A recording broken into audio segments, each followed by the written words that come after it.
Hey everyone, welcome back. Tonight we're visiting a place you think you know, but absolutely don't. A medieval tavern. When Hollywood shows you taverns, what do you see? Burly men in leather armor throwing punches, wenches in corsets dodging grabby hands. Everyone drunk and rowdy. Swords being drawn over insults. Furniture smashing. Chaos reigning. Maybe there's a hooded figure in the corner who's definitely an assassin. Maybe there's a bard singing bawdy songs while someone gets stabbed. It's all violence and drunkenness and danger. Right, Game of Thrones taverns where every conversation ends in a throat being slit. The prancing pony from Lord of the Rings, where strangers are always suspicious. Every medieval movie ever made shows you the same thing. Taverns equal danger. Taverns equal debauchery. Taverns equal places your mother warned you about. Here's what they don't show you. Medieval taverns were community centers. They were the beating heart of social life. They were hotels, restaurants, post offices, job boards, and courtrooms all rolled into one smoky, crowded, imperfect room. They were where you got news from distant places, where you found work, where you made business deals, where you witnessed contracts because most people couldn't write, where traveling judges held court, where communities gathered for celebrations and grieved together in tragedies. For traveling merchants, taverns were survival. For locals, they were extended living rooms. For the lonely, they were family. For everyone, they were absolutely necessary. Tonight, you're not just visiting a tavern. You're understanding what we lost when gathering places disappeared from our lives. When third places vanished. When we stopped having spaces where strangers became neighbors and neighbors became community. When we traded the messy, complicated, essential art of being together for the safety and isolation of staying home. This isn't a story about getting drunk and fighting. This is about what humans actually need.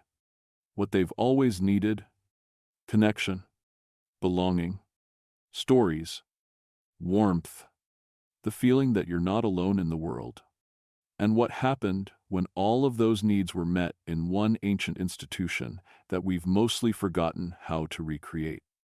If you're new here, this is boring history for sleep. We tell the stories, textbooks, skip, the human stories. The ones that help you understand not just what happened in the past, but what it felt like to be alive back then. Go ahead and subscribe if you want more of this. And drop a comment telling me where you're listening from. I love knowing there are people from Seattle to Miami, from Portland to Atlanta, all learning together. Now, get comfortable. Turn off the lights if you want. Pull up those blankets. Tonight, you're walking into a medieval tavern. It's late November in England. You're cold. You're exhausted. You're far from home. And you're about to discover why these places were sacred to the people who needed them. Let's begin with why you're here. Why you need this tavern. Why finding it might literally save your life. You're a traveling wool merchant. You've been walking since dawn. And that was hours ago. The sun is setting now. The temperature dropping fast. And you're still miles from home. You're delivering a load of wool to a town 40 miles from where you started. 40 miles. That's nothing in a car. Right, an hour on the highway. But you don't have a car. You don't have a horse. You have your feet and the rough road beneath them, and the wool bundled on your back. You've been walking all day. Your feet hurt. Your back aches from the weight. Your legs are shaking with exhaustion. You finished the bread and cheese you brought this morning. You drank the last of your ale hours ago. You're hungry, thirsty, tired beyond belief. And it's getting dark. That's the dangerous part. Medieval darkness isn't like modern darkness. There are no street lights. No house lights except the occasional flicker of a candle through a shutter. No headlights from passing cars. Just the fading sun, and then Very quickly. Complete blackness. The kind of dark where you can't see your hand in front of your face. Where every sound becomes threatening. Where getting lost is easy and finding your way is nearly impossible. In this darkness, there are real dangers. Wolves, though they usually avoid humans. Bandits, who definitely don't. Exposure, because November in England is cold and wet, and if you have to sleep outside without shelter, you might not wake up. Even just getting lost, wandering off the path, stumbling into a ditch or a stream, could kill you. Towns close their gates at sunset. It's a safety measure. Keep the walls secure. Keep strangers out until morning. If you reach a town after the gates are closed, you're sleeping outside those walls. In the dark, in the cold, hoping you survive until dawn. So you need to find shelter, not want to find it. Need to. Your life might actually depend on it. And that's where the tavern comes in. Because there's a village ahead. You can see the smoke from chimneys rising into the twilight sky. Small place. Maybe 200 people. But where there's a village, there's usually a tavern. And where there's a tavern, there's shelter, food, warmth, safety. Everything you desperately need right now. You just have to find it before full dark. Medieval taverns weren't like modern hotels. There was no chain of Holiday Inn Expresses across England. No Best Westerns. No quality standards or star ratings. No online reviews telling you which places were safe and which were sketchy. You found a tavern by looking for the sign. A painted wooden sign hanging outside the building. And you hoped the place was decent because you didn't have other options. Most people couldn't read. Literacy was maybe 10 to 15% of the population. And that's being generous. So tavern signs weren't written words. They were pictures. Images anyone could recognize. The white hart. The red lion. The swan. The hart and hound. Animals. Mostly. Painted on wood. Swinging in the wind. Sometimes just a bush hanging outside meant ale was sold there. An alstake, they called it. A bunch of evergreen branches on a pole. Simple. Universal. If you saw the bush, you knew you could get a drink. These signs mattered because taverns provided essential services. Not luxury services. Essential. Survival-level services. A roof over your head. Walls between you and the night. A fire to warm yourself by. Food to fill your belly. Ale to drink. Which was safer than the water. A place to sleep. Even if that place was a shared room with strangers on a straw mattress with fleas. Think about what medieval taverns actually were. Imagine if every Starbucks was also a hotel. A restaurant. A post office. A community center. A news station. A job board. And a courtroom. All in one building. That's a medieval tavern. It's where everything happened. Where business deals were made. Where contracts were witnessed. Where news from London or Paris or Rome filtered down to common people. Where you found out your neighbor's daughter was getting married, or your lord was raising taxes again, or there was a fire in the next town over. Taverns were the social infrastructure of medieval life. The glue that held communities together. The place where strangers became acquaintances, and acquaintances became friends, and friends became the people who'd help you when times got hard. And right now, exhausted and cold and far from home, you need that infrastructure. You need that place. You need to find the tavern before dark. You walk faster, ignoring the pain in your feet. The village is close now. You can see the buildings, timber frames, thatched roofs, small and huddled together, smoke rising from every chimney, people finishing the day's work, heading inside, shutting doors against the coming night. And then you see it. The sign, hanging from an iron bracket attached to a building larger than the cottages around it. The sign swings slightly in the evening wind. You can just make out the painted image in the fading light. A deer and a hunting dog. The Hart and Hound. Thank God. Thank all the saints. You found it? The building itself is 2 stories. Timber frame construction. The wood dark with age and smoke. Wattle and daub walls. Basically sticks and mud and straw packed together and plastered over. Not pretty by modern standards, but solid. Sturdy. The thatched roof is thick. Freshly maintained. The building is larger than the houses around it. More substantial. It needs to be. It serves the whole community. The ground floor is clearly the main room. You can see light glowing through the shuttered windows. Warm, golden light, firelight and candlelight. And you can hear noise. Voices. Laughter. The scraping of benches. The bark of a dog. Life. Human life happening in there. The sound is beautiful.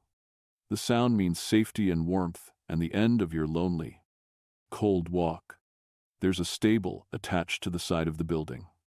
For travelers with horses or donkeys, you don't have either. But you're grateful it's there. It means this tavern caters to travelers. Means they have rooms. Means you can stay the night. You stand there for a moment, just looking at the building, savoring the relief. You made it. You're here. You're safe. The light from the windows seems to pulse with warmth.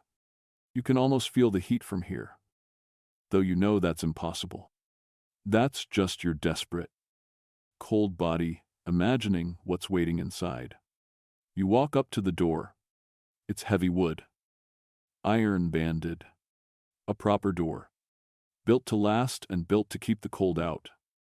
The iron handle is icy under your palm. You take a breath, and then you push the door open. Everything hits you at once. The smell comes first. It's overwhelming. Wood smoke, thick and acrid, fills the air. Someone's roasting meat. Probably mutton from the smell. Sour sweet ale. That distinctive, yeasty, fermented scent. Sweat from many unwashed bodies packed together in a warm room. Wet wool because everyone came in from the damp cold. The straw scattered on the floor has an animal smell to it. Earthy and organic. Tallow candles burning, giving off their fatty, slightly rancid odor. To modern noses, this would be overwhelming, probably unpleasant. But to you, cold and exhausted, it smells like salvation. It smells like warmth and food and human company. It smells like everything you've been desperate for all day. The warmth hits you next. After hours in the November cold, the heat feels almost violent. It hits your face like a physical thing. Your cheeks start to tingle. Your fingers and toes, numb from cold, suddenly ache as blood flow returns. You can feel your whole body responding. Loosening. Relaxing. You didn't realize how tense you were. How tightly you were holding yourself against the cold. Until this moment when you can finally let go. The source of the heat is obvious. A massive hearth in the center of the room, not against a wall like in modern houses. Right in the middle of the space. Elevated slightly, with a hood above it to catch some of the smoke. The fire is huge. Logs the size of small trees burning. Flames leaping up. Heat radiating out in all directions. This is the heart of the tavern. Everything orients around it. All the benches face it. All the people angle toward it. The fire is life. And the noise. It's loud. Really loud. 30 or 40 people in a space that's maybe 30 feet by 40 feet. Everyone talking. Some laughing. Dogs barking from under tables. Pottery cups clinking together. Someone singing something in the corner. Not quite in tune, but enthusiastic. The crackle and pop of the fire. The scrape of benches on the floor as people shift position. There's no background music. No Spotify playlist or jukebox. Just human voices. Just the sounds of people being alive together. It's louder than you expected. More chaotic than you imagined. But it's also wonderful. It's the sound of community, of life, of not being alone. Your eyes adjust to the light. The room is bigger than it looked from outside. Long wooden tables run the length of it, with benches on either side. No individual chairs, just communal seating. Strangers sitting shoulder to shoulder, sharing space, sharing warmth. The tables are rough wood, scarred from years of use. Pottery cups and wooden bowls scattered across them. Spills of ale, crumbs from bread. The ceiling is low and blackened with smoke. Hams hang from the beams, curing in the warmth and smoke. Bundles of herbs dangle alongside them, onions braided together. This is storage space as well as gathering space. Everything has multiple purposes in medieval life. Nothing is wasted. And the people? You take them in quickly. Assessing. Mostly men. But some women too. All ages. From young apprentices to white-haired elders. Most are dressed like you. Simple wool tunics and leggings. Work clothes. But there's a merchant in better cloth over there. And is that a priest? And someone who might be a low-level noble or a knight's servant? Armor piled in the corner near his bench. Everyone is dirty by modern standards. Faces smudged with soot. Clothes stained and worn. Hair unkempt. Hands calloused and scarred. This is what working people look like in medieval England. Life is hard, and it shows on every face and every body. But they're also alive. Animated. Engaged with each other. Talking. Laughing. Arguing. Telling stories. There's an energy in this room that you can feel even standing in the doorway. An aliveness. A sense that things are happening here. That this place matters. And the dogs. There are dogs everywhere. Under every table. Lying by the fire. Wandering between benches looking for scraps. Big dogs. Small dogs. Hunting dogs. Mutts. No one minds them. They're part of the tavern ecosystem. They eat the scraps. They provide warmth. They're companions. A few look up at you as you enter, assessing whether you're a threat or might have food. Most ignore you. You stand there in the doorway, taking it all in. This is it. This is the Medieval Tavern. Not the Hollywood version. The real thing. Crowded and loud and smelly and warm and alive and exactly what you needed. A voice cuts through the noise. Traveler, close the door, you're letting the cold in. You turn and see him. The innkeeper. A large man in his 40s. Broad-shouldered. Leather apron over his tunic. His face is weathered. Shrewd eyes, assessing you in a glance. Is this stranger trouble? Can they pay? Will they cause problems? He makes his calculation quickly. His face softens slightly. You look tired, but not dangerous. Desperate, but not threatening. Just another cold. Exhausted traveler who needs what his tavern provides. Come in. Come in, he says. His voice not exactly warm, but not unfriendly either. Practical. Businesslike. But with an undercurrent of genuine welcome. You look frozen through. Get yourself by the fire. You'll be wanting ale. I expect you nod. Suddenly unable to speak. The warmth is making your eyes water. Or maybe it's relief. Maybe it's gratitude. You've been walking all day. You've been cold and alone and worried you wouldn't find shelter before full dark. And now you're here. You're safe. Someone is offering you exactly what you need. Find yourself a seat. The innkeeper continues, gesturing vaguely at the crowded room. We'll get you sorted. You look around. There are no empty tables, no hostess to seat you. You just have to find a space and claim it. That's how this works. You spot a place at one of the long tables, near the fire, where there's maybe a foot of empty bench. You make your way over, stepping carefully around dogs and feet and scattered rushes on the floor. The men already sitting there glance up as you approach. A quick assessment.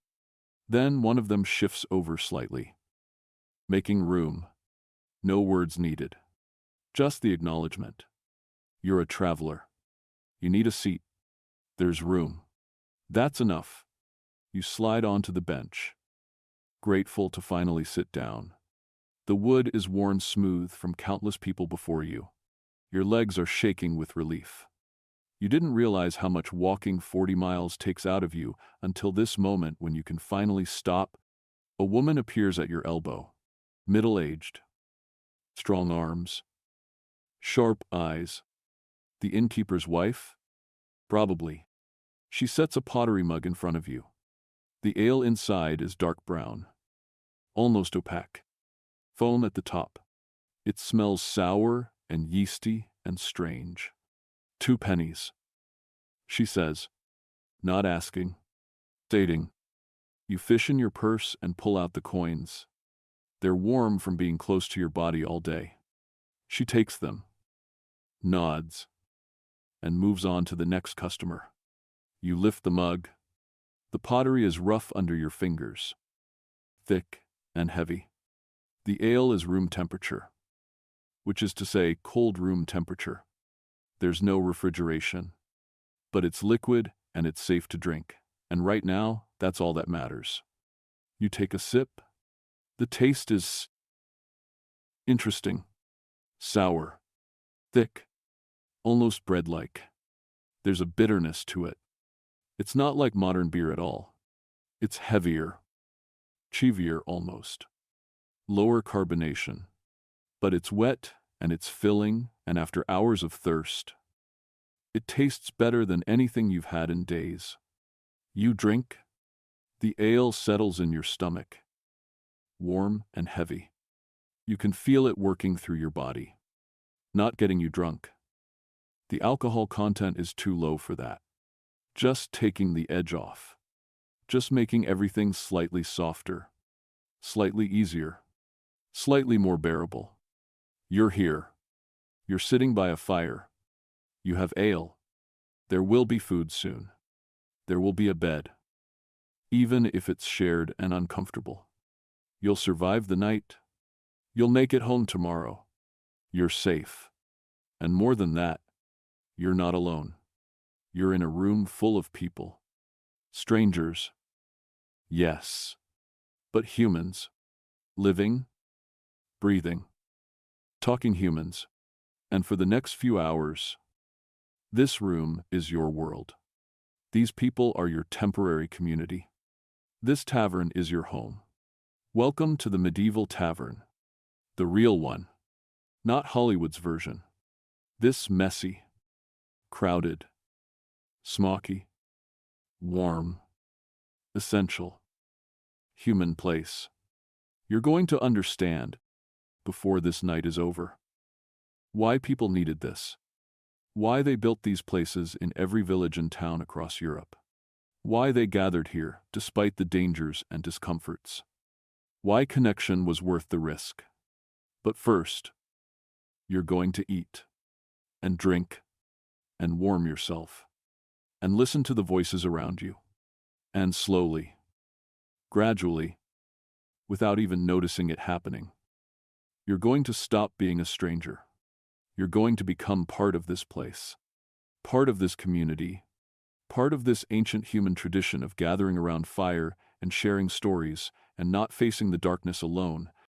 It's starting already. The man next to you glances over and nods. Just a small acknowledgement. You nod back. That's all. That's enough. You've been seen. You've been welcomed. You belong here now. At least for tonight. You've been sitting at the bench for maybe 20 minutes when the food starts arriving. You didn't order specifically. That's not how this works. There's no menu. No waiter taking your order. The innkeeper's wife just knows that travelers need food, and she's already preparing it in the back kitchen. She appears with a wooden trencher. It's not a plate as you'd understand it. It's a thick slab of stale bread. Dark and dense, maybe 4 days old. Hard enough to hold liquid without immediately falling apart. This is your plate. She ladles stew directly onto it, the bread immediately beginning to absorb the liquid. The stew is mutton. You can tell from the smell, gamey, fatty, rich, chunks of meat visible in a thick gravy made from the cooking liquid, probably thickened with some ground grain. You can see vegetables too. Onions, definitely. Turnips, some cabbage, all boiled together until soft. She adds a wooden spoon to the table, one of several shared by everyone at this bench, and a piece of fresh bread. Dark rye, the kind that's dense enough to hurt your jaw, chewing it. Then, she's gone. Moving to the next hungry traveler. You look down at your meal. By modern standards, it's not much. By medieval standards, this is substantial. Hot food. Meat. Bread. Vegetables. This is more than many people eat in a day. You're lucky to afford it. Lucky to be here. You pick up the spoon. It's worn smooth from use. The wood soft and stained. You dip it into the stew and bring it to your mouth. The taste hits you. Salt. A lot of salt. Medieval people salt their food heavily because salt is a preservative, and you never know when meat was actually fresh versus preserved. Better to oversalt than risk eating something that's gone bad. There are herbs too. You can taste rosemary. Maybe some thyme. The mutton is tough. Fatty. The texture more challenging than modern meat. This animal was old. Worked hard. Died tough. But it's protein, and it's hot, and your body needs it. The vegetables have been boiled into submission. No crunch. No fresh snap. Just soft, yielding texture. The turnip tastes earthy. The cabbage is bland but filling. The onions have surrendered their sharpness, becoming sweet and mild. You eat with the spoon, but for the chunks of meat, you pull out your own knife. Everyone carries a knife. It's your personal eating utensil. Your tool. Your weapon if necessary. You cut a piece of mutton and bring it to your mouth with your fingers. The fat coats your lips. The meat requires serious chewing. But it's nourishment. It's fuel. It's exactly what your exhausted body needs. The trencher beneath the stew is getting soggy now, soaking up the gravy. By the time you finish the stew itself, the bread will be soft enough to eat, flavored by everything that was poured onto it. You'll eat that too. Waste nothing. This is how medieval people eat. Efficiently, practically, nothing left behind. You take a bite of the fresh rye bread. It's sour, dense, chewy. Your modern jaw would probably struggle with this. Medieval people's teeth wore down from a lifetime of eating grain with bits of millstone grit in it, from chewing tough bread and tougher meat. But right now, the bread is filling and substantial, and you're grateful for it. The hard cheese arrives next. A chunk the size of your fist. Pale yellow. Hard enough that you need your knife to cut it. You slice a piece and taste it. Strong. Salty. Sharp. The kind of aged cheese that has real bite to it. Not mild cheddar. Something with character. Something that's been sitting in a cellar aging for months. It's good. Surprisingly good. Medieval cheesemaking is actually quite sophisticated. You wash it all down with more ale. The serving woman has refilled your mug without you asking. That's how it works. As long as you have money, the ale keeps coming. You pay as you go. A penny here. A penny there. She keeps track in her head. No written tabs. Just memory and trust, and the understanding that if you try to skip out without paying, you'll be banned from every tavern in the region. The food settles in your stomach, warm and heavy. You can feel energy returning to your body. The exhaustion is still there, but it's manageable now. Your hands have stopped shaking. Your mind is clearer. Food is medicine in medieval times.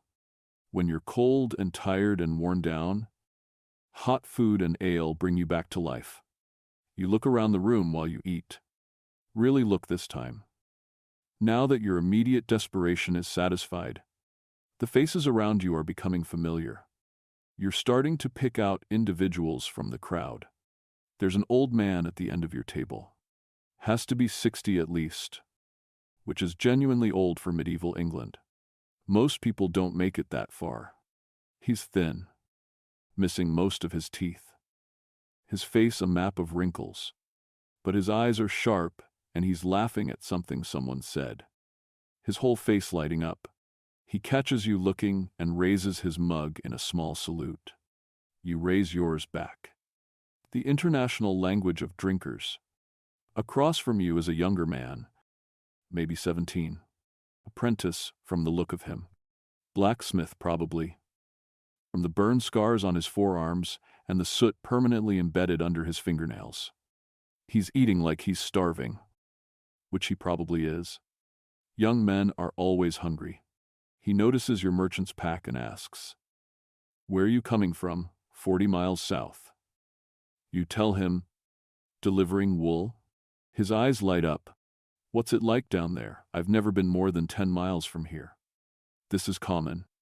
Most medieval people live and die within a few miles of where they're born. Travel is for merchants, pilgrims, soldiers, and the desperate. Everyone else stays put, stays safe, stays with what they know. Not much different from here. You say, honestly, same fields, same villages, same people working hard. He looks disappointed. He was hoping for tales of adventure, for evidence that the world beyond his village was exotic and exciting. You soften the truth a bit. But the church there has the finest stained glass I've seen. And there's a market every week where you can buy things from as far as London. His face brightens. London, the great city, the center of everything. He'll probably never see it, but he can imagine it now. You've given him that gift. A story. A window to somewhere else. The woman sitting to your left is middle-aged. Strong-looking. Wearing a simple wool dress that's been patched multiple times. She's the innkeeper's wife. You realize, Agnes. Someone called her. She's taking a brief rest after the rush of serving food. Drinking her own mug of ale. Her face flushed from the heat of the kitchen. She sees you looking and smiles. First time at the Hart and Hound, you nod. First time in this village at all? You picked a good night? She says. Quiet. Last week we had a fight. 2 farmers arguing over a property line. Had to throw both of them out into the cold until they calmed down. She shakes her head. Men. You smile? You like her immediately. She's no nonsense but warm. The kind of person who runs a tight ship but genuinely cares about her customers. Every good tavern needs someone like her. Your stew was excellent. You tell her, it's generous, but also true enough. For medieval tavern food, it was good. She looks pleased. Mutton's from our own sheep. Killed it 2 days ago. Still fresh. The vegetables are from our garden. We try to serve honest food to honest travelers. Honest food. That's a medieval value you can appreciate. In a world where spoiled meat can kill you, where dishonest merchants can ruin you. Honesty matters. Agnes's stew might not win any culinary awards. But it's real. It's safe. It's made with care. That counts for a lot. A priest sits at the next table over. You recognize him by the simple tonsure. the shaved circle on the top of his head. He's younger than you expected. Maybe 35. Father Benedict. Someone calls him. He's drinking ale and laughing at a joke someone told. Not acting holier than thou or separate from the common folk. Just being human. Just being part of the community. This is different from church, where he's distant and formal and represents God's authority. Here, he's just Benedict. Just a man who likes a drink and a laugh like everyone else. You appreciate that? Religion pervades every aspect of medieval life. But in the tavern, it softens, becomes more human, more accessible. A merchant sits in the corner, better dressed than most. His tunic is dyed a deep blue, which means money. Dye is expensive. His boots are good leather. He has a pack that's larger and better made than yours. He's talking to a small group about business. Wool prices in London. The cost of shipping.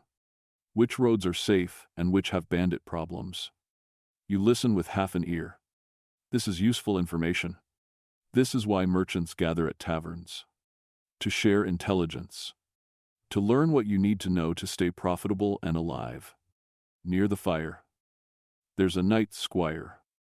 Young man in his 20s. Wearing a good tunic. Sword belt visible. Even though the sword itself is upstairs with his knight's armor. He's telling a story about a recent battle on the Scottish border. Not glorifying it. Actually being pretty honest about how terrifying it was. How the mud was so thick, men got stuck in it. How the arrows sounded like angry hornets. How he thought he was going to die. The men around him listen. Rapt. War is common in medieval England. Always some conflict somewhere. But most of these men will never see battle. They're farmers, craftsmen, merchants. They live with the consequences of war. Taxes to pay for it. Soldiers passing through their villages. But they don't fight themselves. The squire's story is their window into that world. Morale appears. You've lost count of how many mugs you've had. 3, 4. The alcohol content is low. But it's adding up. You're feeling warm and loose and talkative. The anxiety you carried with you from the long day's walk is fading. The worry about finding shelter, about safety, about being alone on the road. It's all receding. You're safe now. You're warm. You're fed. You're among people. This is what ale does in medieval society. It's not just about getting drunk, though that happens too. It's social lubricant. It's how strangers become friends. It's how people let down their guards and connect. Everyone drinks together.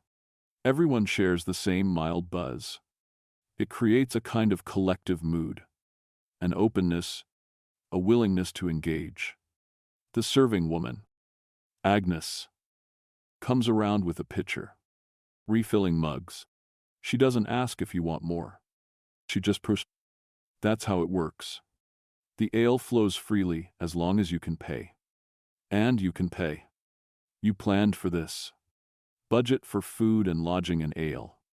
It's part of the cost of being a traveling merchant. Someone starts singing. You're not sure who. The voice just rises up from somewhere in the crowd. It's a folk song. Something about harvest and hard work and being grateful for bread. Within seconds, other voices join in, including, you're surprised to notice, your own voice. You don't remember deciding to sing. It just happened. The melody is simple, repetitive. The words are straightforward. Everyone knows this song. It's been passed down through generations. Your father sang it, his father sang it. Now you're singing it in a tavern surrounded by strangers who aren't strangers anymore. The harmonies aren't perfect. Some people are off-key. Some are off-tempo. But it doesn't matter. This isn't a performance. This is participation. This is community made audible. All these voices blending together, creating something larger than any individual voice. When the song ends, there's laughter and a general sense of satisfaction. Someone immediately starts another song. This one bawdier. About a miller's wife and a traveling friar.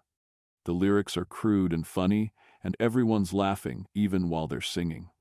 This is medieval humor. Sexual. Earthy. Direct. Not subtle. But genuine. You notice the priest is singing too. Loudly. Laughing at the crude jokes. He catches you looking and winks. Religion and ribaldry coexist in medieval life. Humans are human. Even priests. Especially in taverns. Dice appear on the table. Bone dice. Worn smooth from use. Small wagers are made. A penny here. A half-penny there. Not serious gambling. Just entertainment. Just something to do with your hands while you talk and drink. The young apprentice loses 3 pennies in quick succession and swears good-naturedly. The old man wins and cackles. Someone accuses someone else of cheating. Everyone laughs. Dogs fight over a bone under the table. Growling and snapping. Someone kicks them apart casually. They retreat to different corners, still eyeing each other. No one pays much attention. Dogs fighting is just background noise in a medieval tavern. More travelers arrive. The room is getting crowded now. Maybe 50 people packed into this space. The noise level has risen. Individual conversations blur into a general roar. But it's a comfortable roar. The sound of community. The sound of people being alive together. You find yourself talking to the old man. His name is William. He's lived in this village his entire life. 63 years. He tells you proudly. That's remarkable. Most men don't live past 50. You ask him his secret. Lucky. He says simply, never went to war. Never got the sweating sickness. Never had an accident in the fields that killed me. Just lucky. He takes a long drink of ale. And I come here every night. Drink with friends. Laugh. Stay warm. Maybe that helps. Maybe it does. Maybe connection is medicine. Maybe belonging keeps you alive in ways that go beyond the physical. Medieval people don't have language for mental health. But they understand instinctively that isolation kills. That loneliness is dangerous. That you need your people. The young apprentice, Tom. He's asking you more questions. What do you see on the road? Are there really bandits? What's the best thing you've ever eaten? Have you been to London? Do you ever get lonely, traveling alone? That last question hits different. Do you get lonely? Yes. Of course you do. Travel is necessary for your business. But it's also isolating. Days walking alone. Nights in strange villages. Always being the outsider. Always being temporary. But not tonight. Tonight you're here. You're part of this. Tomorrow you'll be an outsider again. But tonight, you belong. Agnes brings another round. You're losing track of how many you've had. Enough that the room has a soft glow to it. Enough that you're smiling without effort. Enough that you feel genuinely happy. Something you don't feel often in the grinding difficulty of medieval life. The merchant in the corner is telling a story now. About a fire in London. How 3 houses burned before they could stop it. How the heat was so intense you couldn't get within 20 feet. How people formed bucket chains from the river. But it wasn't enough. How, by God's grace, the wind changed direction and saved the rest of the street. Everyone listens. This is news. This is information about the wider world. For people who rarely travel, who rarely hear from beyond their village. This merchant is like a living newspaper. His stories matter. They connect this small village to the larger world. They remind everyone that life is bigger than just their immediate experience. You contribute your own story. About getting lost in the forest yesterday. about finding a deer trail that led you back to the road, about the kindness of a farmer who let you sleep in his barn. Small stories, but people listen, because every story matters. Every experience adds to the collective knowledge. Every traveler brings something new. The fire is burning lower now. Someone adds more logs. Sparks fly up toward the smoke-blackened ceiling. The warmth intensifies briefly, then settles back to steady heat. This fire won't go out all night. Can't go out. It's too important. It's the heart of everything happening here. Father Benedict is talking about the upcoming harvest festival. Planning, who'll bring what, who'll organize the games, who'll lead the prayers. Even the priest's work happens here. In the tavern, because this is where the community gathers, where decisions get made, where life happens. You're on your what? 6th mug of ale, maybe 7th. You've stopped counting. The edges of your exhaustion have been smoothed away by alcohol and food and warmth and human company. You're not drunk, just pleasantly buzzed, just comfortable in your own skin in a way you rarely are. And you notice something. You've stopped being the stranger or the traveler. Somewhere in the last few hours, you've become the wool merchant from down south. People include you in conversations, pass you the dice when it's your turn, refill your mug without being asked. You've been absorbed into the temporary community of this tavern night. This happened fast, faster than it would in modern times. But that's because it's necessary. Medieval life is hard, dangerous, uncertain. People need to form bonds quickly, need to trust quickly, need to create community quickly. Because isolation is deadly. Because humans can't survive alone. Because we need each other. And the tavern makes this possible. This room, this fire, this ale, this food, this gathering of strangers, becoming neighbors, becoming friends. If only for one night. You feel it. The belonging. The warmth that goes beyond the physical fire. The connection. The sense that you matter. That your story is worth hearing. That you're part of something larger than yourself. This is what humans need. What they've always needed. And tonight, in this smoky, crowded, imperfect medieval tavern, you're getting it. Tomorrow you'll walk home. You'll be alone again. But tonight, you're here. You're warm. You're fed. You're surrounded by voices and laughter and life. And that's enough. That's everything. The evening is deepening now. You've lost track of time. But it must be several hours since you arrived. The darkness outside the shuttered windows is complete. No twilight anymore. Just black night. Inside, the fire burns brighter in contrast. The candles and rushlights seem warmer. This room has become its own world, separated from the darkness outside by walls and warmth and human presence. More people keep arriving. The tavern is getting genuinely crowded now. You count maybe 50 people, which is a quarter of the entire village. The benches are packed tight. People are standing in the back, leaning against walls, sitting on the floor near the fire. Nobody is turned away. Everyone makes room. Shoulders press against shoulders. The warmth of bodies adds to the warmth of the fire. The noise has reached a kind of steady roar. 50 conversations happening simultaneously. Laughter erupting from different corners. The clink of pottery. The scrape of benches. The crackling fire. The occasional bark from a dog. It's overwhelming and it's perfect. This is what community sounds like. This is the frequency of human connection. But there's a shift happening. You can feel it. The energy is changing. The frantic eating and drinking of the early evening is settling. Bellies are full. The initial burst of ale-fueled energy is mellowing into something quieter. Something more intimate despite the crowd. People are drawing closer to the fire. Voices are lowering slightly. becoming more focused. Individual conversations are fading as attention turns toward the center, toward the fire.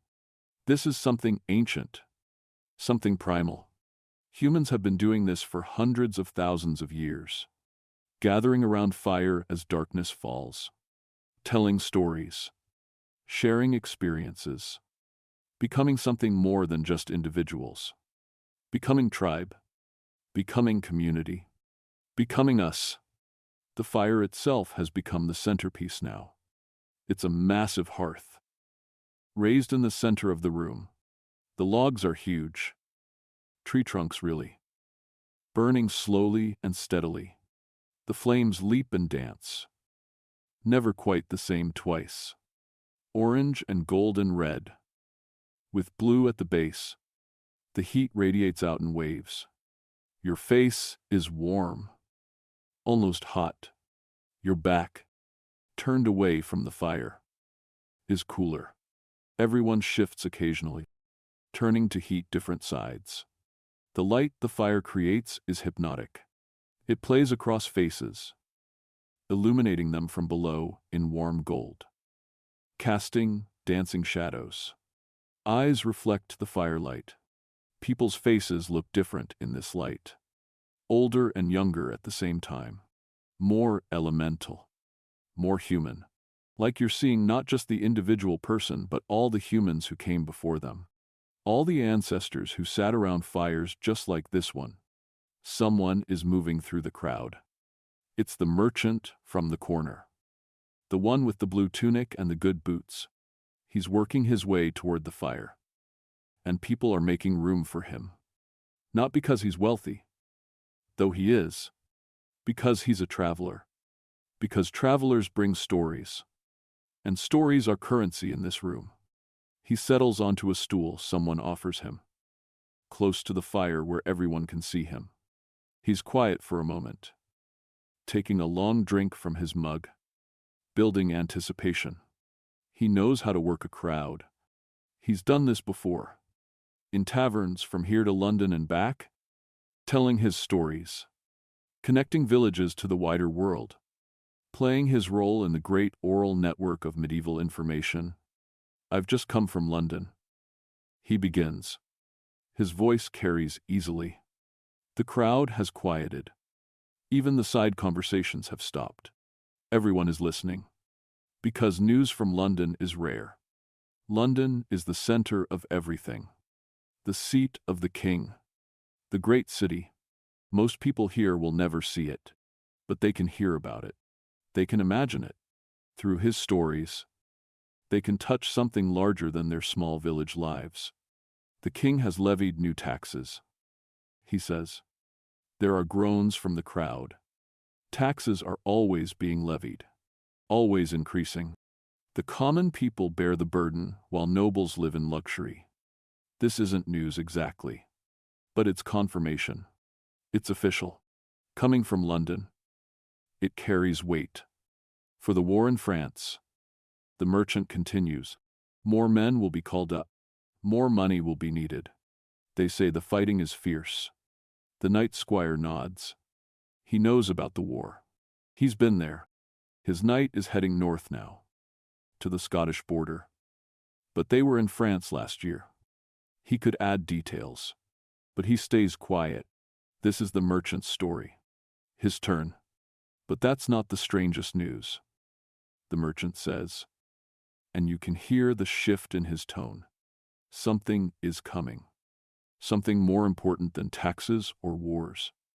There's an illness in the southern ports. The room goes very quiet. Illness is always frightening. Disease kills quickly and indiscriminately.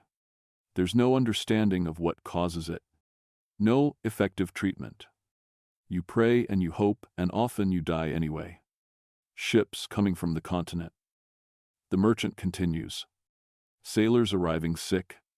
Strange symptoms. Swellings in the neck and groin. Black. They say. Like bruises but worse.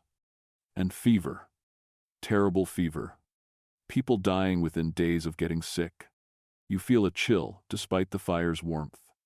You don't know it. can't know it, but you're hearing the first reports of the Black Death. The plague that will kill between 1/3 and 1/2 of all Europeans within the next few years.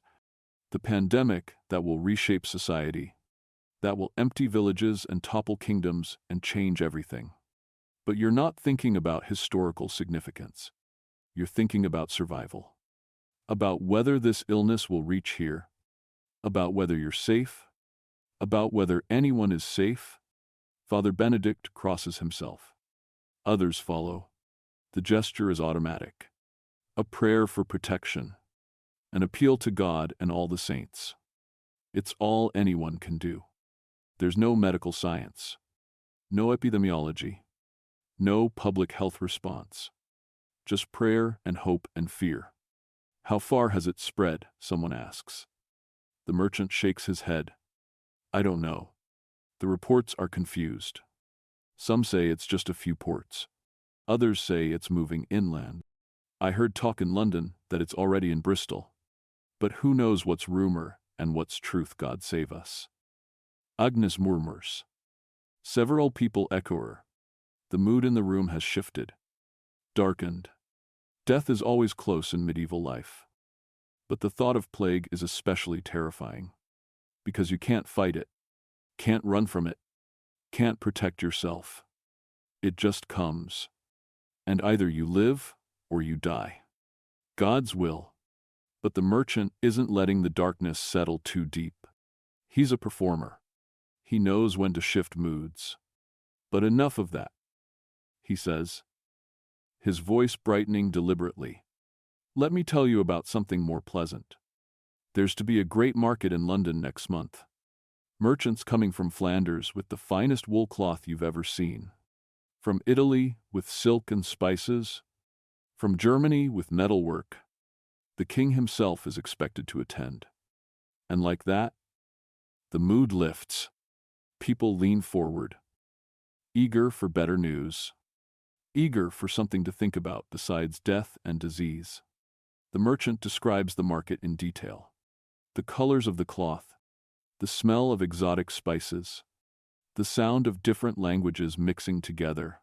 He's painting a picture with words. And everyone in the room is seeing it. Imagining themselves there. Touching silk they'll never afford. Tasting spices they'll never cook with. But for these moments, through his story, they can experience it. This is the power of oral tradition. In a world without books for common people, without newspapers or television or internet, stories are how information travels, how culture transmits, how people learn about the world beyond their immediate experience.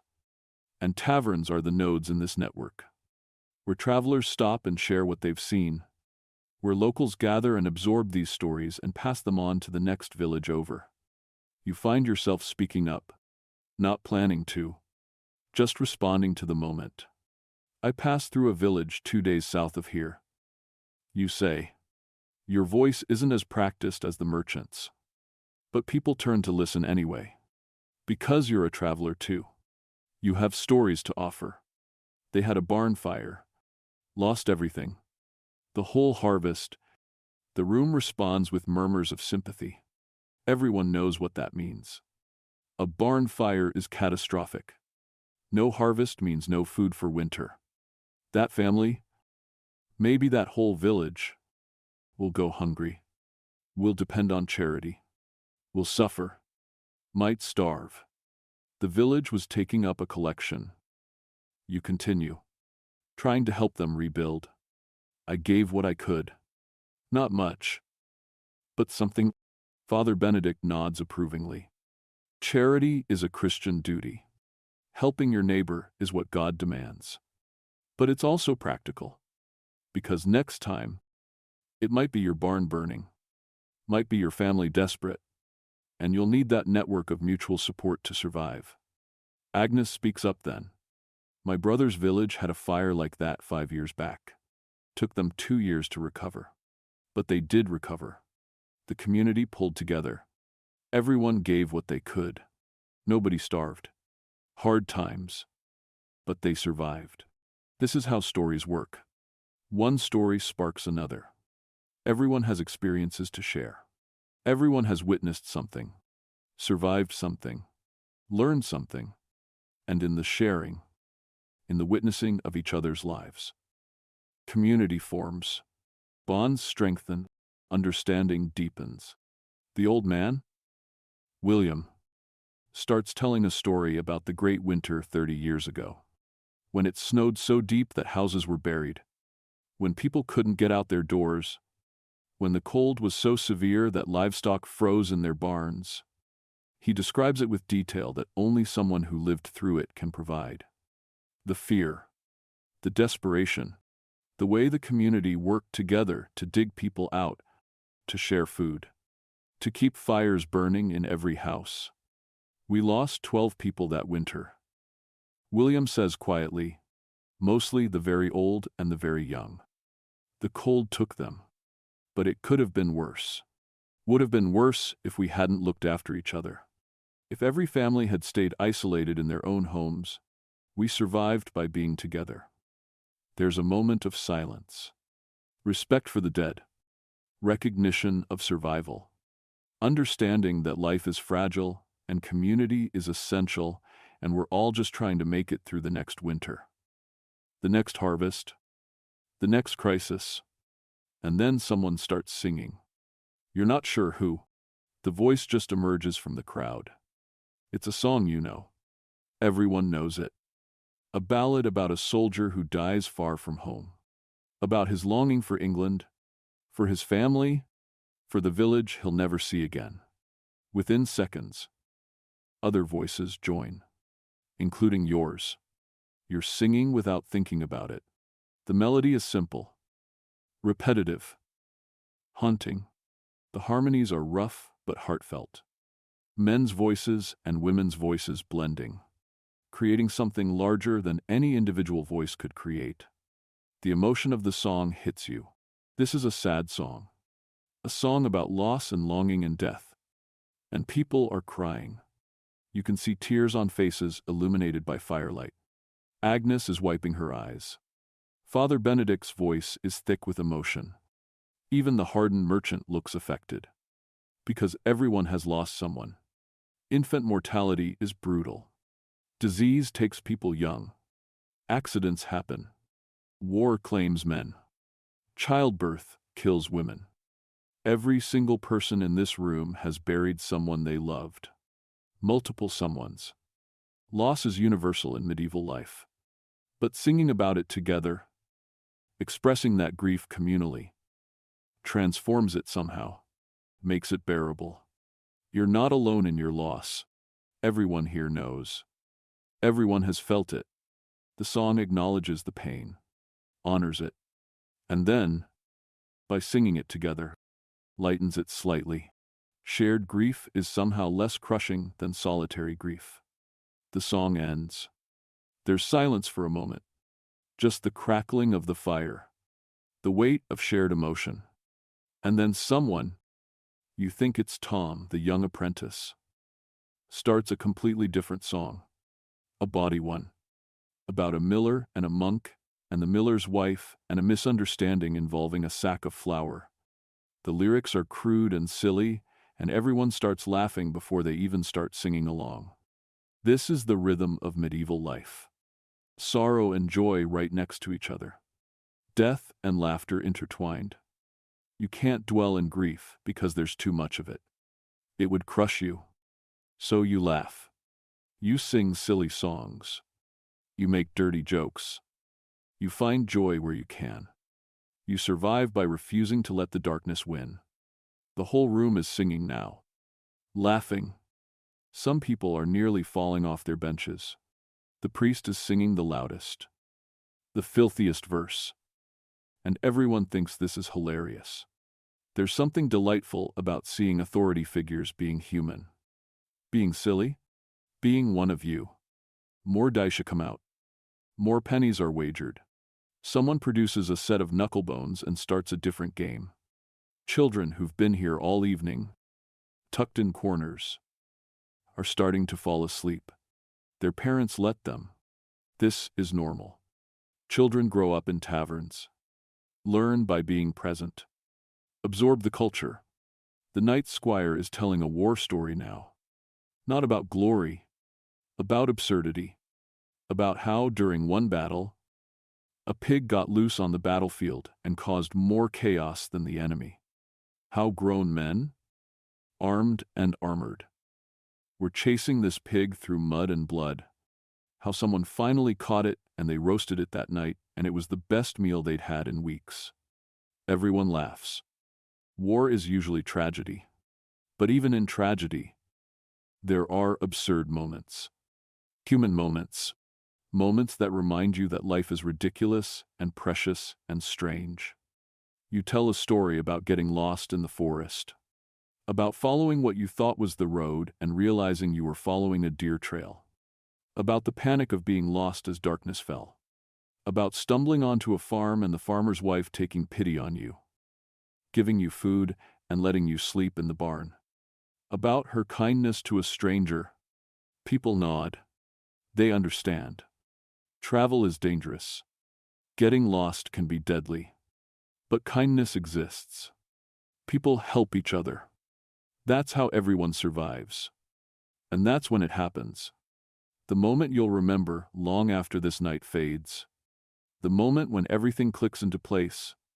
You're sitting here, surrounded by strangers. By people you didn't know existed when the sun rose this morning. People you'll probably never see again after tomorrow. You have nothing in common with most of them. Different ages, different occupations, different life experiences. Some are wealthy, relatively speaking. Some are poor. Some are educated. Some can't read a single word. But in this moment, around this fire, drinking this ale, sharing these stories, you're not strangers. You're not separate. You're not isolated individuals. You're part of something. Part of this. Part of us. It's not modern friendship. You're not going to exchange phone numbers or follow each other on social media or make plans to meet up next week. That's not what this is. This is something older. Something more fundamental. This is tribal belonging. Pack recognition. The deep mammalian understanding that you're with your people. Your group. Your us. These people aren't your best friends. But right now, they're your tribe. Right now, you belong. Right now, you matter. Your story is worth hearing. Your presence is welcome. Your existence is acknowledged. You're not alone.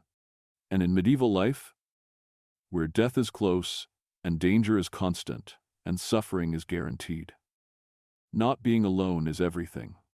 Is the difference between surviving and giving up. Is the reason to keep going when everything is hard.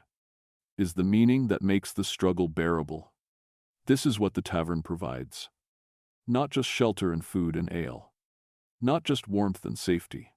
But this connection, this belonging, this feeling that you're part of the great human story.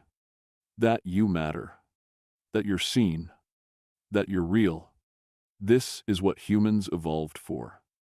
Gathering around fire, telling stories, sharing food, creating meaning together, being witnessed, being known, being part of something larger than yourself.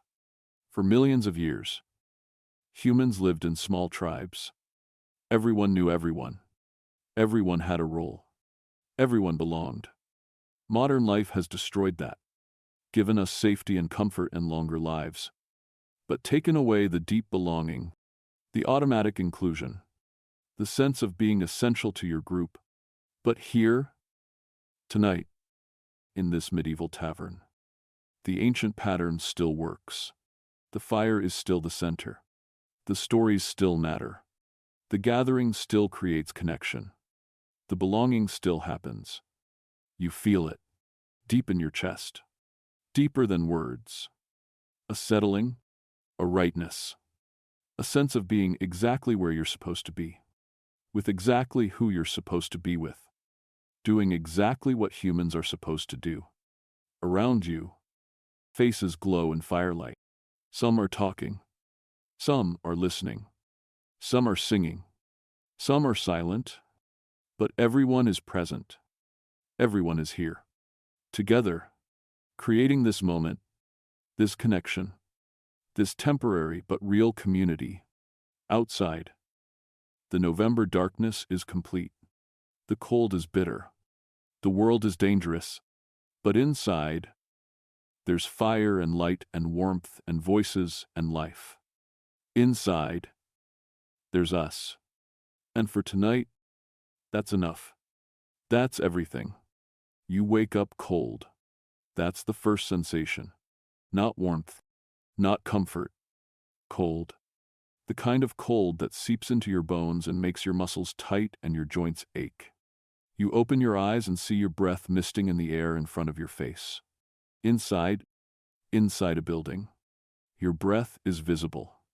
The fire downstairs must have died during the night, or burned down to embers that give heat, but not enough to reach the upper floor. And medieval buildings aren't insulated. There's no central heating. No thermostat set to a comfortable 68 degrees. There's just fire when it's burning and cold when it's not. You're in the upper sleeping room. You barely remember climbing the stairs last night. The ale had done its work. You were pleasantly drunk, bone-tired, and ready to sleep anywhere. Agnes showed you up here.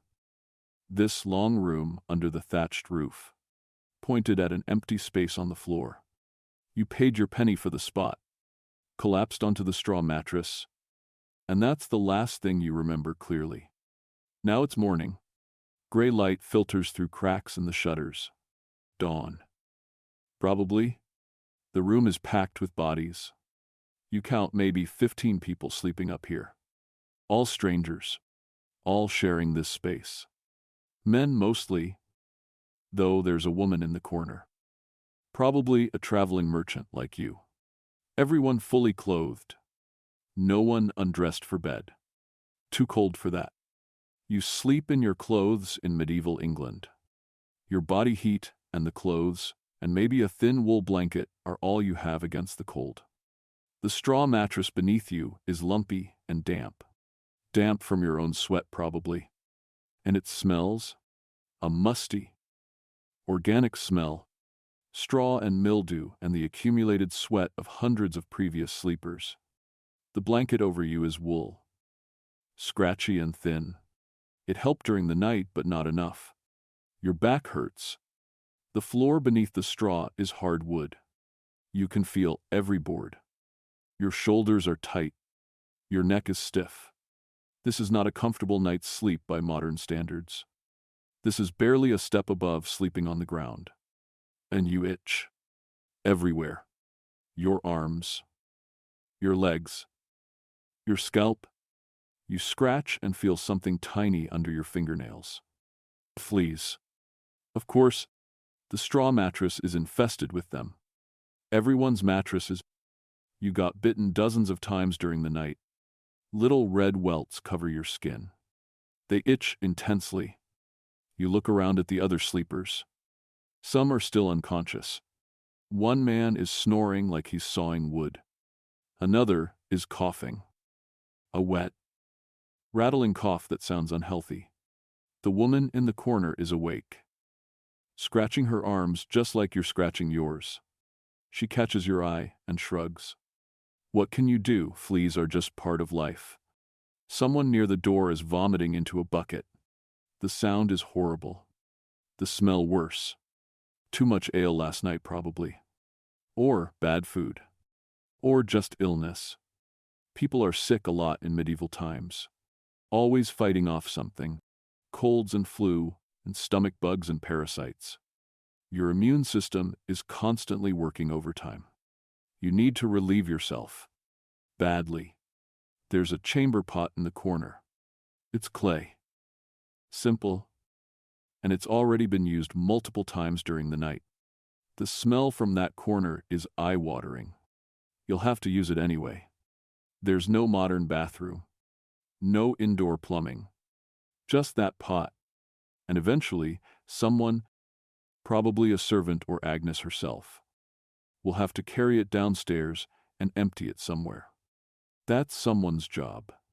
That's medieval life. You get up, joints protesting. Every movement hurts. You're not old. But sleeping on a hard floor after walking 40 miles makes you feel ancient. You make your way to the chamber pot, trying not to step on sleeping bodies. The floor is rough wood. Splinters a real danger. You do what you need to do, trying not to breathe through your nose. Looking around the room in the gray morning light, you see what you couldn't see last night. The poverty, the dirt, the desperation. These traveling merchants and laborers aren't wealthy. They're surviving. Their clothes are patched and worn. Their boots are held together with twine. Their faces, even in sleep, look worn down by hard living. The woman in the corner is younger than you thought, maybe 25, but her face is already lined with hardship. Her hands are rough and calloused. She's traveling alone, which is dangerous for a woman. She must be desperate for whatever work she's seeking, or fleeing something worse behind her. One of the men is missing part of his left hand. An accident. Probably farm equipment or a workshop mishap. He'll never work the same way again.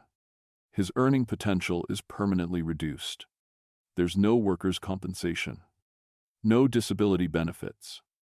Just you and whatever your damaged body can still do. Another man has a terrible scar across his face. Knife fight. Maybe. Or war injury. Or just an accident that went septic and healed badly. Medieval medicine can't do much about scarring. Can't do much about most injuries. You survive or you don't.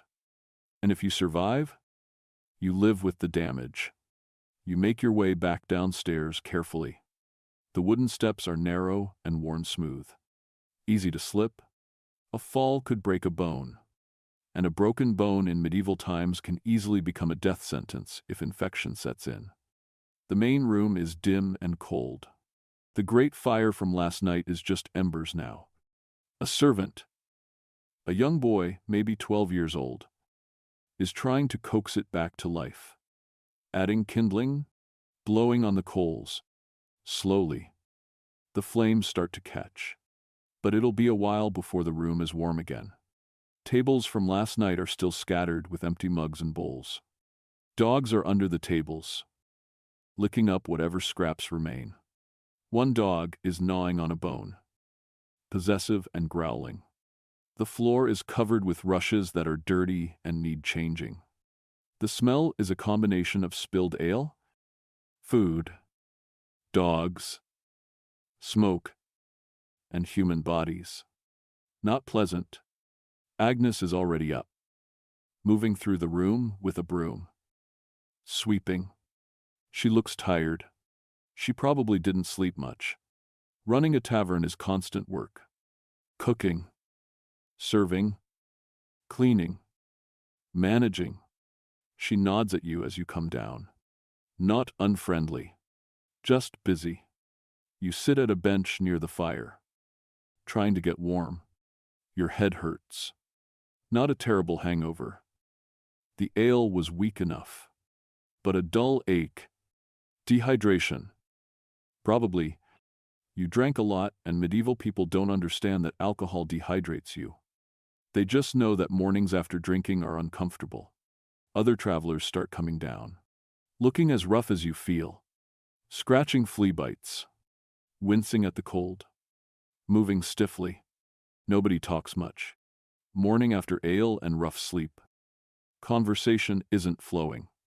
Everyone just wants warmth and food and to get on with their day. Agnes brings out bread and weak ale for breakfast. The bread is yesterday's bread. Hard and stale. You dip it in the ale to soften it. It's not good, but it's food.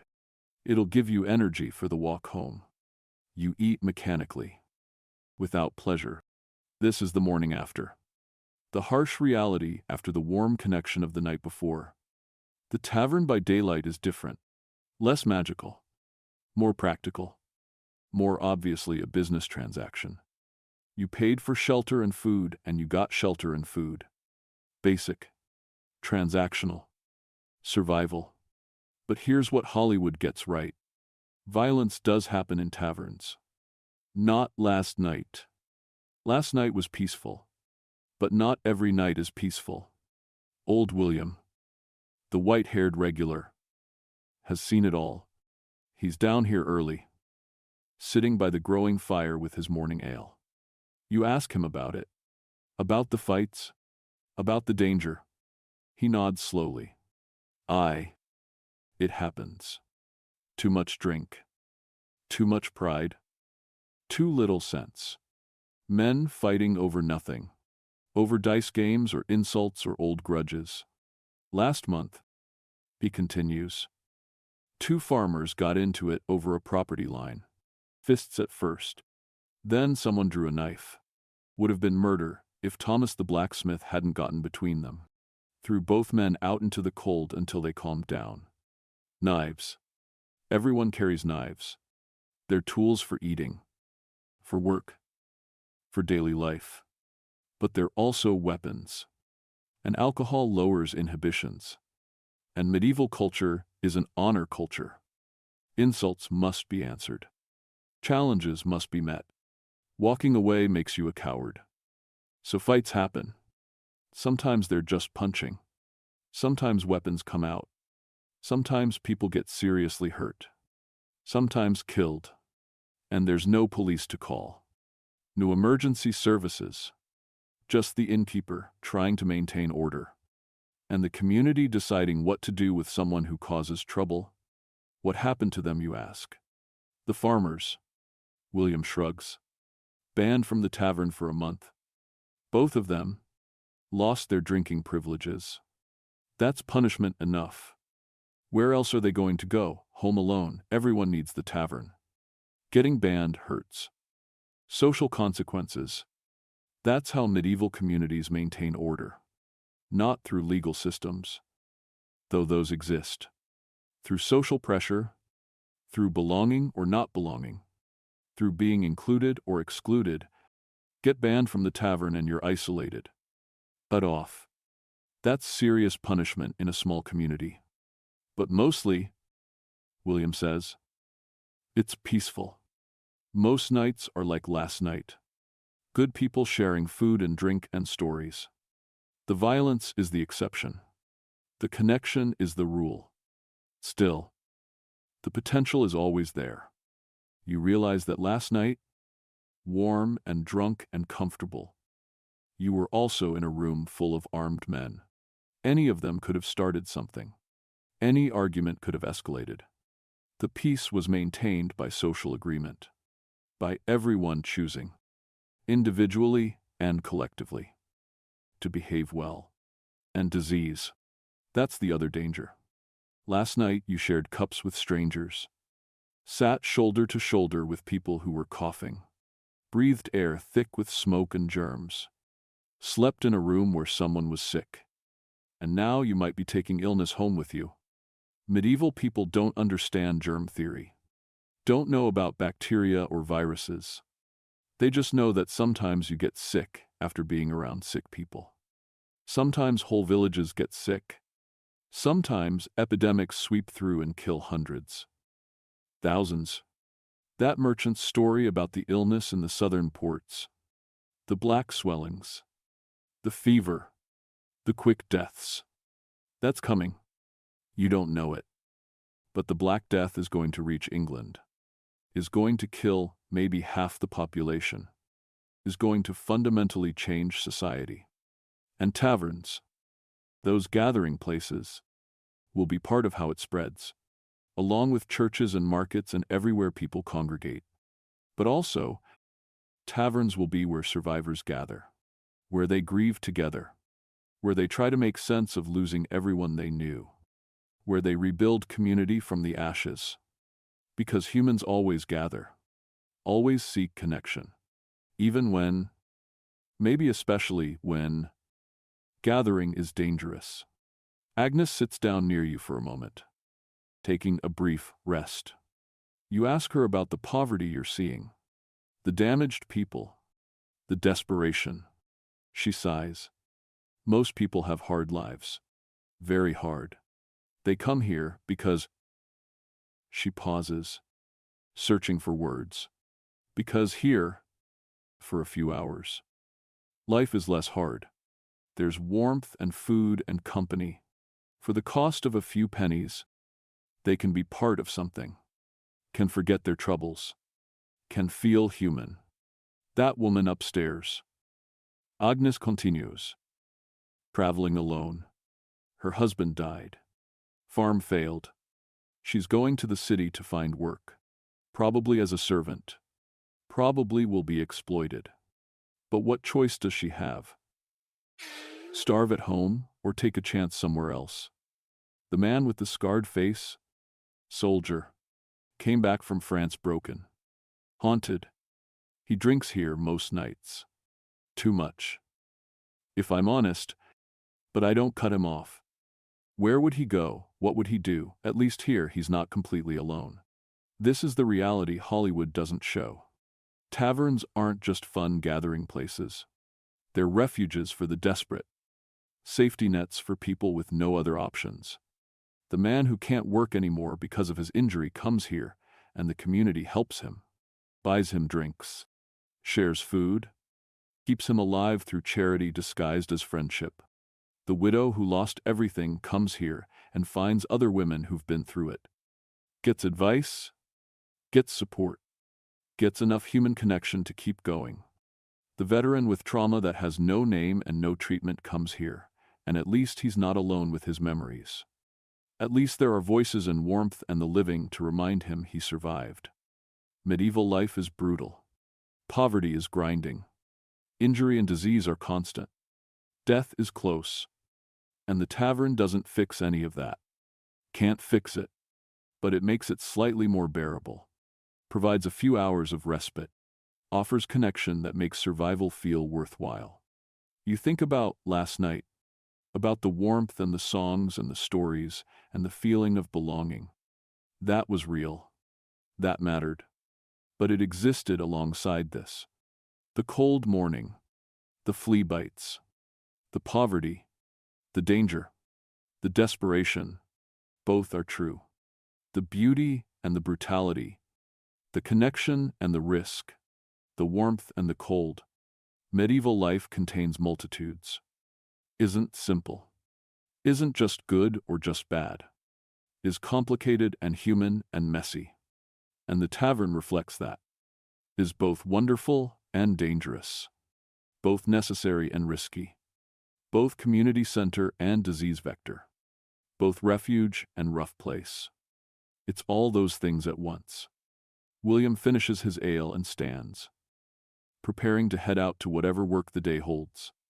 He's 63 and still working. Still surviving. Still showing up here every night. He catches your eye. Don't let the morning make you forget the night. He says, yes. It's hard. Yes. It's dangerous. Yes. We're all struggling. But last night was real too. The connection was real. The belonging was real. That's why we keep coming back. Because humans need that. Need each other. Even when it's hard. Maybe especially when it's hard. You nod. He's right. You felt it last night. That deep belonging. That ancient tribal connection. That sense of being part of something larger. The morning after doesn't erase that. Just adds complexity. Adds truth. You pay Agnes what you owe. She's kept track in her head. Food. Ale. Bed. A few pennies. Reasonable for what you received. You thank her. Mean it. Despite the discomfort. Despite the fleas. Despite the cold morning. She provided what you needed. Kept you alive. Kept you safe. That's worth gratitude. You gather your merchant's pack. Prepare for the walk home. 40 miles back. A full day's journey. You'll be home by nightfall if you're lucky. And you'll have stories to tell. About the tavern. About the people you met. about the merchant's news and William's wisdom and the songs around the fire. You step out into the November morning. The cold hits you immediately. Gray sky. Wind. The promise of rain later. The village is waking up. People heading to fields, to workshops, to whatever work sustains them. Another day in medieval England. Another day of survival. But you carry something with you now. The memory of last night. The feeling of belonging. The understanding that humans need each other. That connection is possible even in hard times. Maybe especially in hard times. The tavern fades behind you as you walk. But it's still there. Still serving its essential function. Still providing warmth and food and connection to whoever needs it. Still being the beating heart of the community. Still making survival slightly more bearable through the simple act of gathering together. You'll be back someday. When business brings you this way again. When you need shelter. When you need company. When you need to be reminded that you're not alone in the world. The tavern will be waiting. The fire will be burning. The ale will be flowing. The stories will be shared. Because taverns aren't perfect. They're not safe. They're not comfortable by modern standards. But they're necessary. Essential. Life-giving in ways that go beyond the physical. They're where humans remember how to be human together. Where we practice the ancient art of belonging. Where we tell the stories that connect us to each other and to everyone who came before. And that's worth the fleas. Worth the cold. Worth the risk. Worth all of it. Because we need each other. Always have. Always will. And places that let us be together. That facilitate connection. That create community. Those places are sacred. Even when they're imperfect. Even when they're dangerous.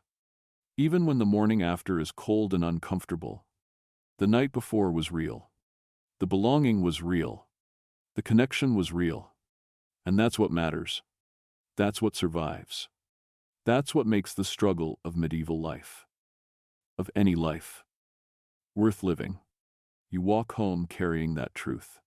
And somewhere, in another village, in another tavern, right now, people are gathering, sharing food, telling stories, creating connection, keeping the ancient human tradition alive.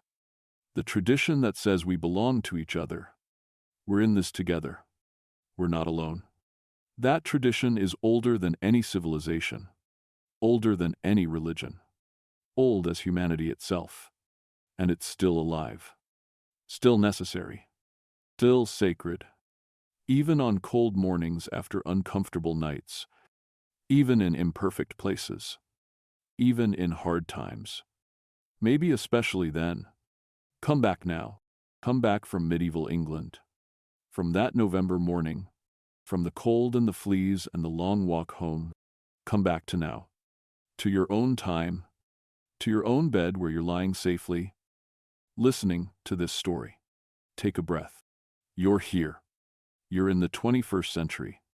You have central heating, indoor plumbing, a comfortable mattress with clean sheets, no fleas, no chamber pots, no 40-mile walks for basic commerce.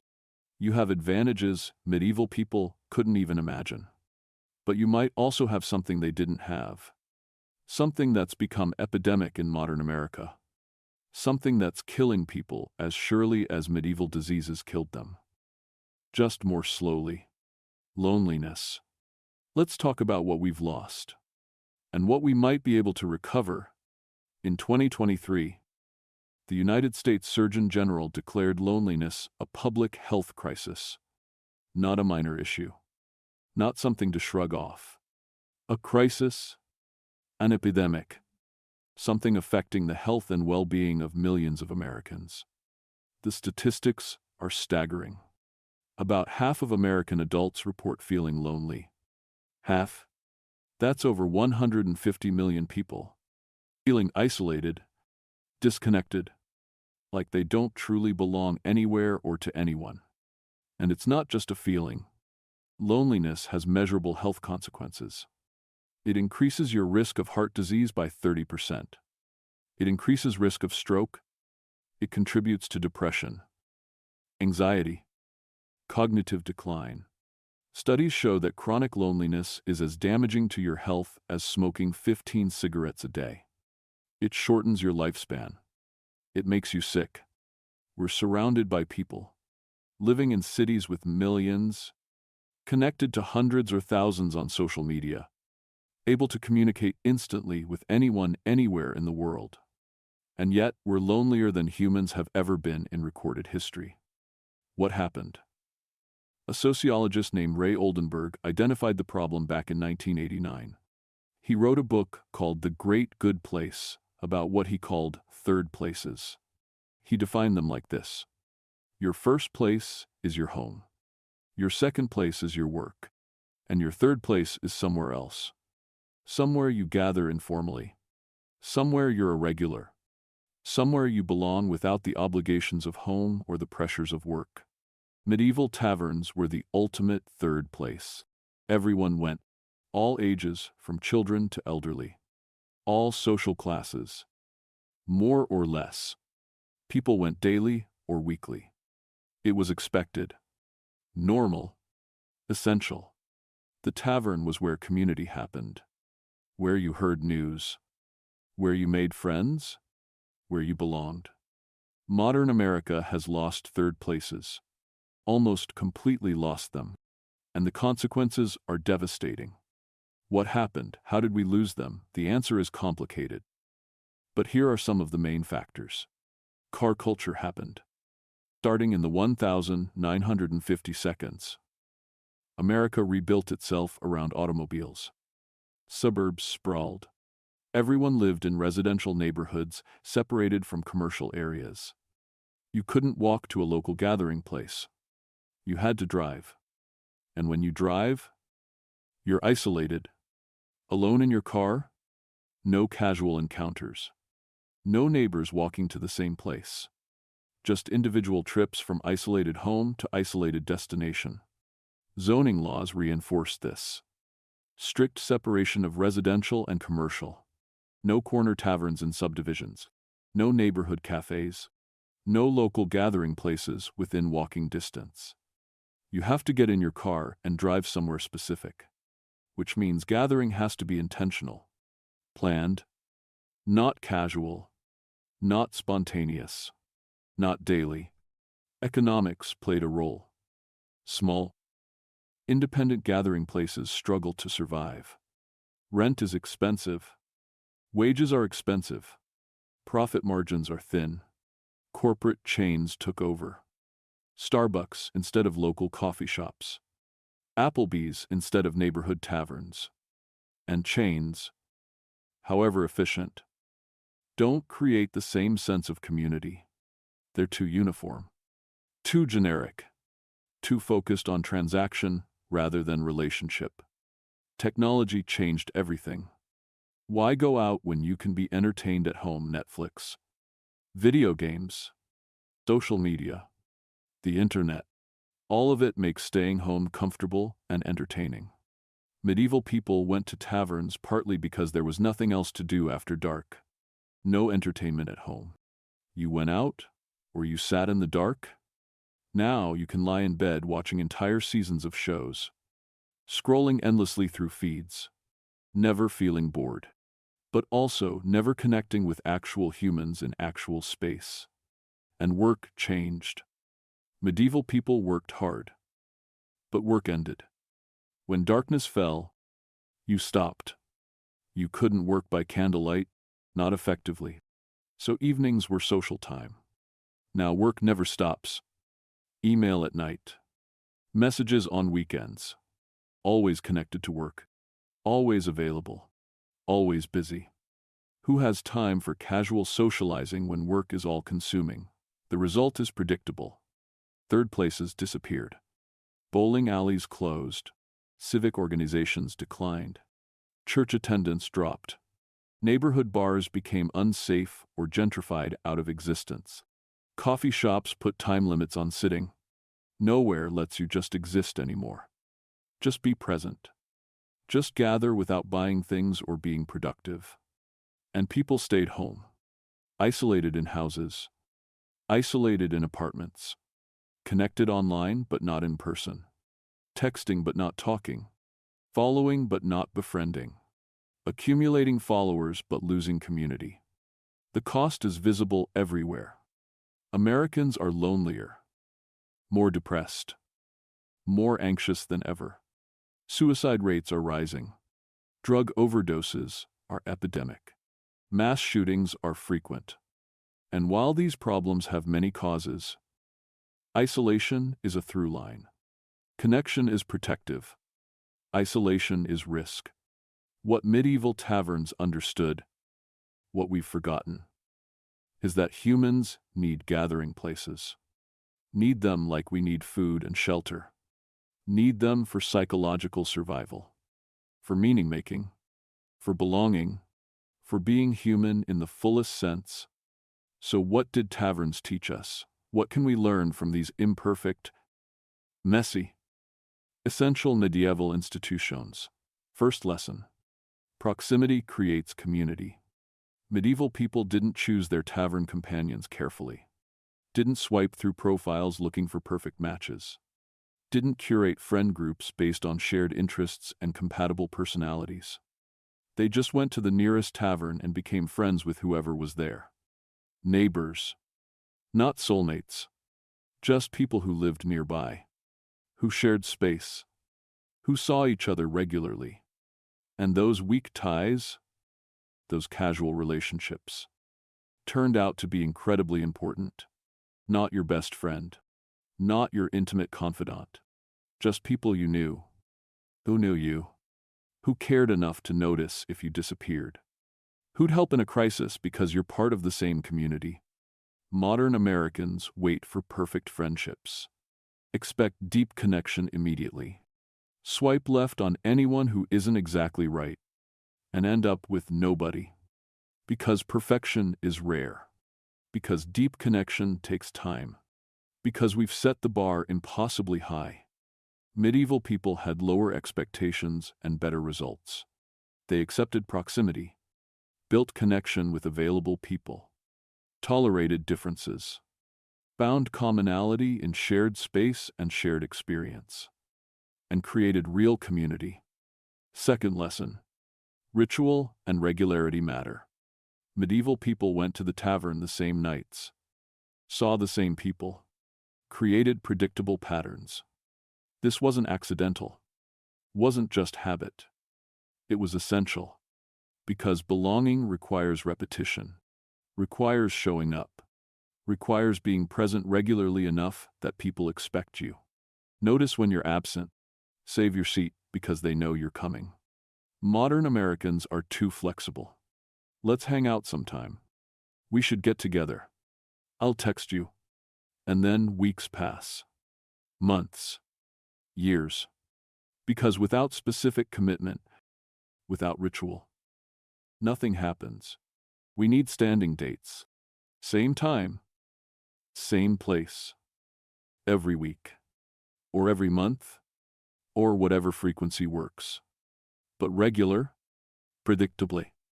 Committed, so it becomes part of your rhythm, part of your identity, part of how you structure your life. Third lesson. Shared experience creates bonds faster than shared conversation. Medieval people didn't just sit and talk. They did things together. Ate together. Drank together. Sang together. Played games together. Told stories together. The activities mattered as much as the conversation. Modern Americans talk at each other. Or worse, text at each other. We're so focused on communication that we forget about experience.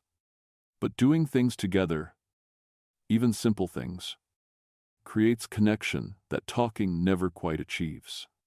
Cook together, play music together, play board games, work on projects. Do something with your hands while you socialize.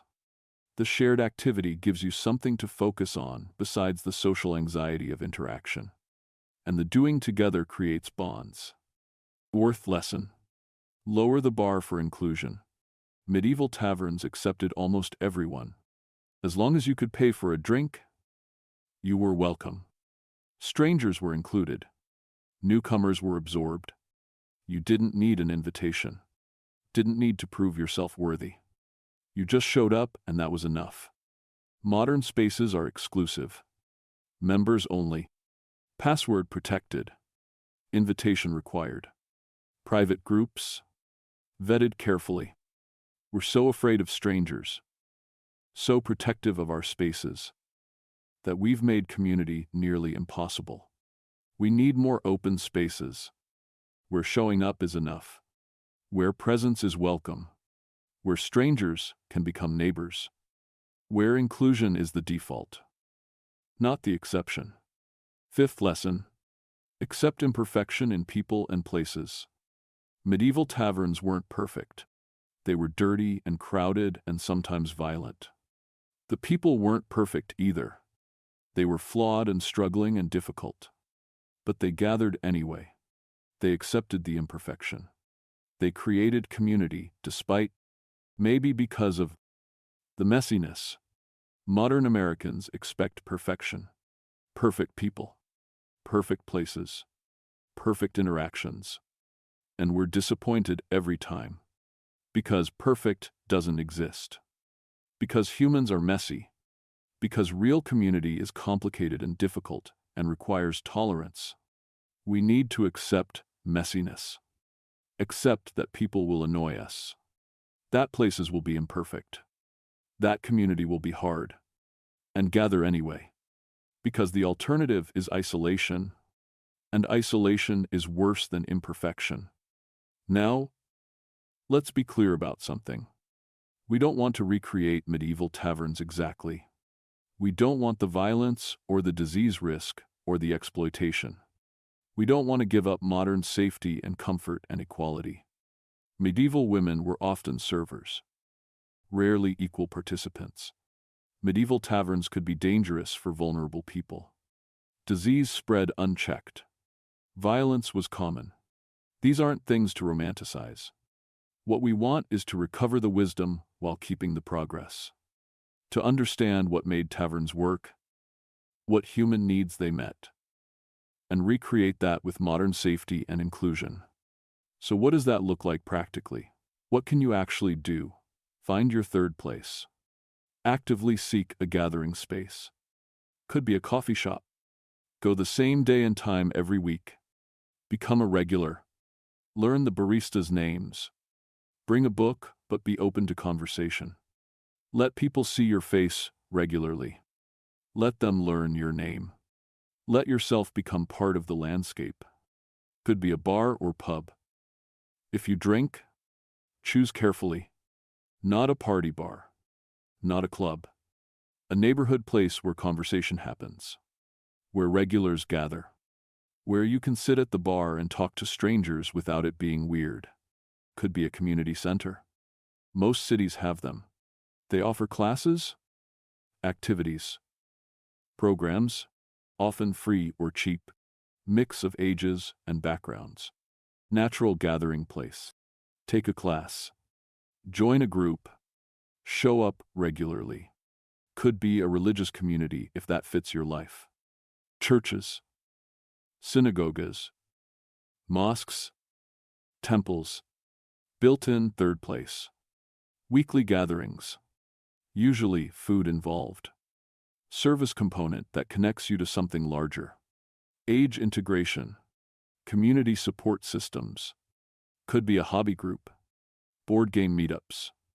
Running clubs. Knitting circles. Book clubs. Shared interest makes conversation easier. Activity gives you something to do with your hands. Natural way to meet people without the pressure of pure socializing. The key is regularity. Same time, same place. Weekly or at least monthly. Consistently enough that you become known, that people expect you, that you're missed when absent, that you belong.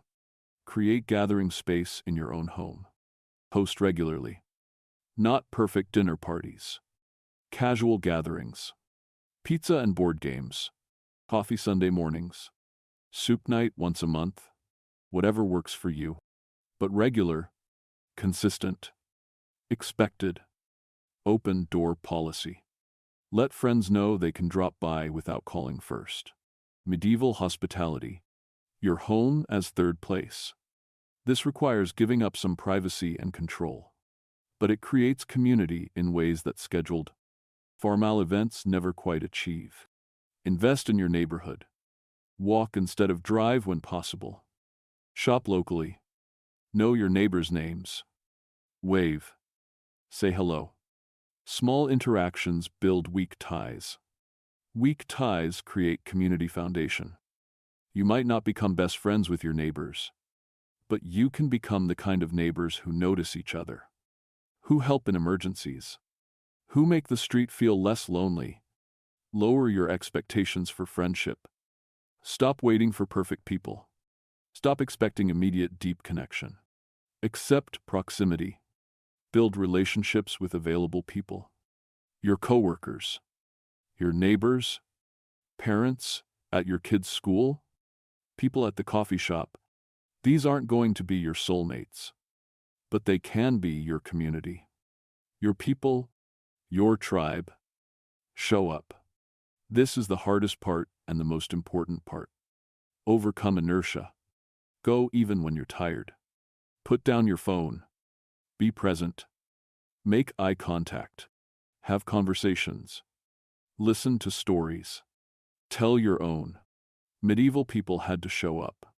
Had to go to the tavern or be isolated completely. Had to participate or miss out on all social life. We have to choose to show up. Have to fight against the comfort of staying home. Have to intentionally create what used to happen automatically. But the need is the same. Humans need connection, need community, need belonging, need to be seen and heard and known, need to be part of something larger than ourselves. This isn't optional. This isn't luxury. This is survival. And here's what you need to understand. You can't wait for perfect conditions. Can't wait for the right people or the right place or the right time.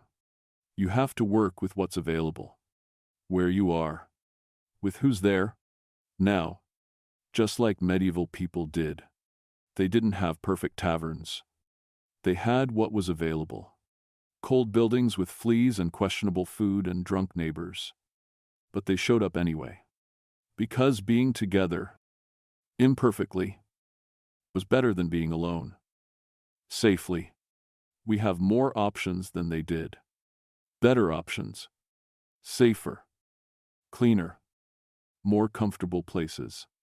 More egalitarian spaces. Better food and drink. More diverse communities. We can have the belonging without the brutality. The connection without the danger. But we have to choose it. Have to prioritize it. Have to make time for it. Have to overcome our modern addiction to convenience and comfort and isolation. Because here's the truth. You can have every modern convenience, perfect climate control and comfortable furniture and entertainment, on demand and instant communication with anyone anywhere. You can have all of that and still be dying of loneliness. Still be isolated. Still be missing the most essential human need. Or you can have what medieval peasants had. Imperfect gathering places with imperfect people doing imperfect things together. And that might just save your life. So tonight, after you finish listening to this, after you drift off to sleep, when you wake up tomorrow, think about it. Where's your third place? Where do you belong? Where do people know your name and expect your presence and notice when you're gone? If you have a place like that, be grateful. Show up more often. Invest in it. Protect it. Because it's precious. Because it's rare. Because it's essential. If you don't have a place like that, find one. Create one. Start this week. Not someday. This week. Go somewhere. The same somewhere. At the same time. And go back. And keep going back until you're a regular. Until you belong. Until you have your people and your place. Your mental health depends on it. Your physical health depends on it. Your life might literally depend on it. Medieval people knew this instinctively, without sociology or psychology or public health research. They just knew. Humans need to gather, need to connect, need to be together. So they built taverns, and they showed up, and they created community, and they survived. We need to remember this wisdom, need to recover this practice, need to rebuild third places in our lives and our communities. Not because medieval life was better. It wasn't. It was harder and more dangerous and shorter and more brutal than anything most modern Americans can imagine. But because they understood something we've forgotten. That humans are tribal. That we need our people. That connection isn't optional. That belonging is survival. And that knowledge, that ancient human wisdom, is worth recovering, worth applying to modern life, worth carrying forward into whatever future we're building. So take that with you, into tomorrow, into your life, into your choices about how to spend your time and who to spend it with and where to show up. Build your third place. Find your people. Show up regularly. Create the community you need, the community we all need. And be grateful. Grateful for the wisdom of those medieval peasants who gathered in cold, dirty taverns and created something essential. Grateful for the modern comforts that make gathering safer and easier. Grateful for the opportunity to choose connection even when it's not required. Grateful for being alive in a time when we can have both the ancient wisdom and the modern comfort. Now rest. Let your mind settle. Let your body relax. Let the story fade into memory, where it will inform how you see the world tomorrow. The medieval tavern is centuries gone, but its lesson remains. Gather, connect, belong, show up, be present, be human together. That's what we need. That's what we've always needed. That's what will save us from the epidemic of loneliness that's killing us slowly. The fire is still burning somewhere. The door is always open. The welcome is always there. You just have to walk through it. You just have to show up. So show up. Tomorrow, this week, regularly, make it part of your life. Make it priority. Make it non-negotiable. Your life depends on it. Our collective life depends on it. The future depends on people choosing connection over isolation, community over convenience, belonging over comfort. Choose it, build it, live it, and sleep now, peacefully, knowing that you understand something important, something that matters, something that can change your life if you let it. The tavern taught us well. Its lesson echoes across centuries. Simple, essential, true. We need each other. We've always needed each other. We always will. Good night. Sleep well. And tomorrow, to show up somewhere, anywhere. Just show up. Your people are waiting. Your place is ready. Your belonging is possible. You just have to walk through the door. Rest now. The story is complete. The lesson is learned. The wisdom is yours to carry forward. Thank you for being here. Thank you for listening. Thank you for caring about these forgotten stories and the wisdom they contain. Sleep peacefully. Dream of fires and songs and stories and belonging.